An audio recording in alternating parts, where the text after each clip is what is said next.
الأبطال الذين كتبوا بالدم ما عجز عنه الخطاب والكلمات. نظمت الكلية التربوية المفتوحة في بغداد احتفالية خاصة بمناسبة يوم الجريح العراقي، إحياء لتضحيات الجرحى الأبطال وتعبيرا عن التقدير والامتنان لما بذلوه من دماء زكية في سبيل الوطن وشعبه. وقد شهدت الاحتفالية حضور العميد الجريح علاء العيداني ممثلا عن مديرية الإعلام والتوجيه المعنوي، إلى جانب نخبة من الجرحى الأبطال الذين جسدوا أسمى معاني البطولة والفداء. بداية نشكر كلية التربية المفتوحة على هذا الاحتفال الكريم الذي يعبر عن حب العراقيين لجراحاتنا وللمؤسسة العسكرية ولكافة قواتنا الأمنية. صراحة اليوم لاحظت قلوب مفتوحة مليئة بالحب تجاه هذه الجراحات.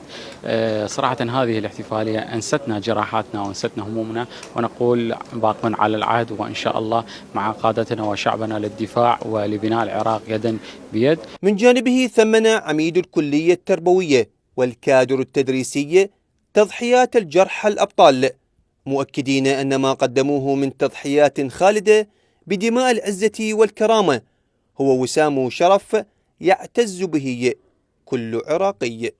وجهت الدعوة لهم كممثلين عن أغلب أطياف الجرحى العراقي من القوات الأمنية.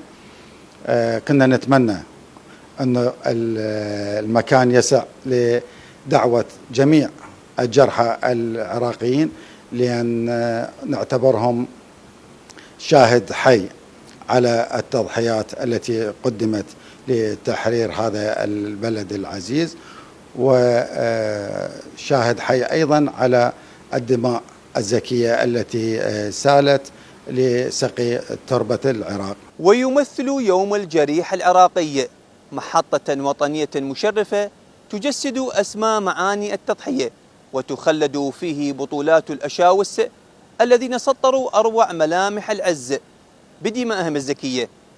من بغداد، علي سامي، إعلام وزارة الدفاع.